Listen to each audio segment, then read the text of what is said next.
서양 속담에 다모클레스의 칼이라는 말이 있습니다. 그 내용은 다음과 같습니다. 로마가 아직 작은 나라이었을 당시 BC 4세기 때 일입니다.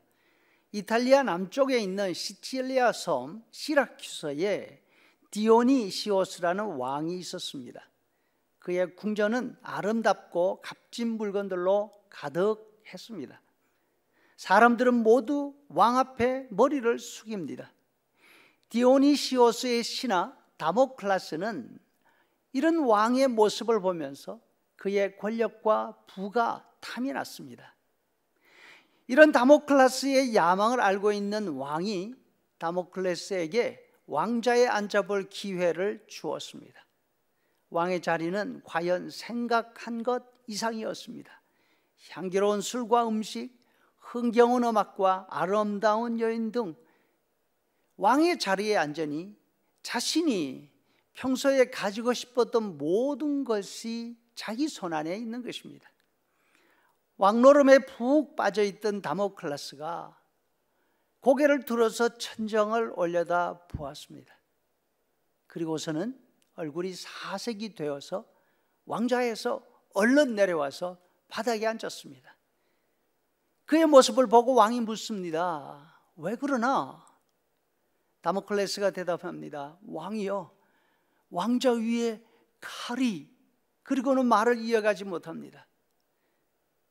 다모클레스가 앉아서 즐기던 왕좌 위에는 말총, 다시 말해서 말꼬리털 한 가닥에 매달려 있는 시퍼런 칼이 있었던 것입니다. 왕이 말합니다. 어떤가 자네, 난 항상 내 자리가 위태롭다는 것을 잊지 않기 위해서 저 머리 위에다가 칼을 매달아 놓고 살고 있네. 어떤 철학자는 자기의 침실 머리맡에 죽은 사람의 해골을 두고서 살았다고 합니다. 잠자리에 들 때, 그리고 아침에 일어날 때 그 해골을 보면서 삶의 의미를 생각했다는 것이죠. 여러분, 우리는 머리 위에 칼을 매달아 놓고 살 필요 없습니다. 흉측한 사람의 해골을 침대맡에 두고 자고 일어날 필요도 없습니다. 우리가 할 일은 우리 마음속에 예수님의 말씀을 간직하면서 하루하루를 살면 됩니다.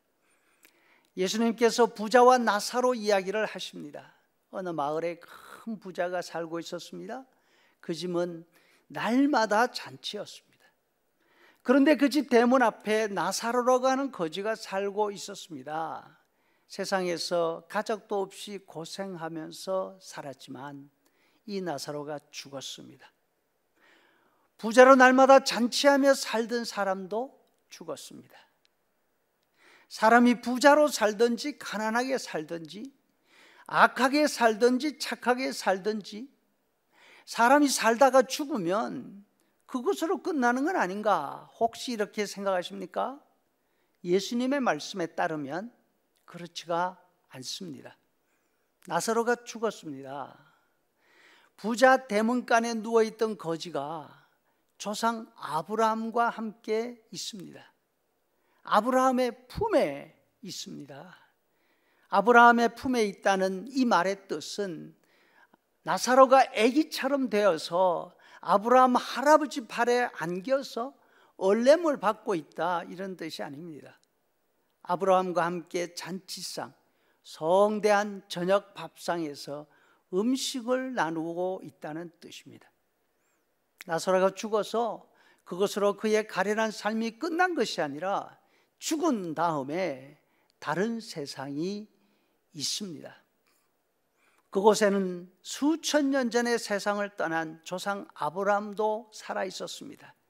그 옛날 조상과 함께 죽은 나사로가 한자리에서 음식을 나누는 그런 곳입니다. 부자도 죽었습니다.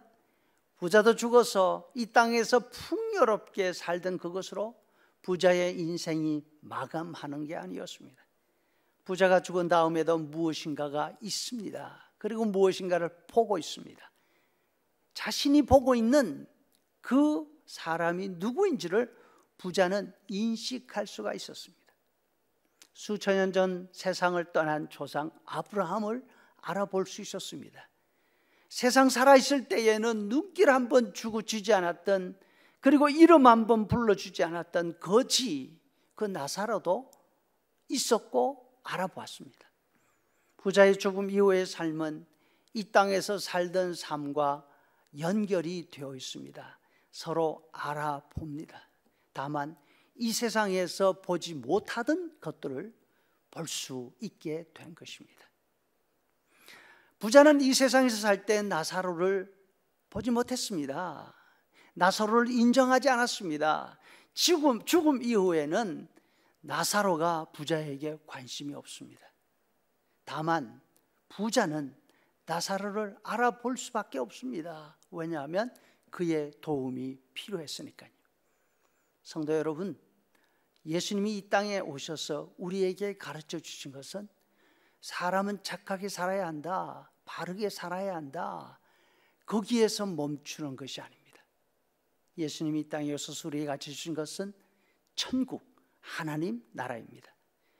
예수님은 짐승처럼 이 땅만 보고 이 땅의 것이 전부인 줄 알고 살아가는 사람들에게 눈을 들으라고, 천국을 보라고, 하나님 나라가 있다는 사실을 기억하라고 말씀하십니다. 나사로 이야기에 나오는 부자처럼 너무 늦게 천국을 보지 않도록, 그리고 이 땅에 살고 있는 동안에 하나님 나라를 올려다보면서 그 나라를 준비하라고 말씀해 주십니다. 세상에 사는 지혜로운 사람들은 머리 위에 칼을 매달아 두고 혹은 잠자리에 해골을 놓아두고 인생이 무엇인가 생각합니다. 인생이 얼마나 공허한가를 생각합니다. 지나친 욕심을 경계하며 살았습니다. 하지만 예수님을 믿는 우리는 세상이 얼마나 허무한가를 생각하는 것이 아닙니다. 예수님을 믿는 우리는 눈을 들어서 하나님 나라를 올려다보면서 지금 우리가 살아가고 있는 이 삶이 얼마나 소중하고 얼마나 귀중한지를 생각하며 사는 것입니다. 하나님의 나라가 있다는 사실을 염두에 두고 하나님의 나라를 준비하며 사는 삶이라면 이 땅의 삶이 얼마나 소중한 시간이 되겠습니까? 대학 시험을 준비하는 수험생들은 잠시간을 쪼개가며 준비하고 그 준비하는 시간이 얼마나 소중한지 잘 알고 있습니다. 우리에게도 이 땅에서 살아가는 하루하루가 이처럼 천국을 준비하는 시간입니다. 천국을 준비하며 하루하루 정말로 의미 있고 가치 있게 살아가는 저와 여러분 되시기를 축복합니다.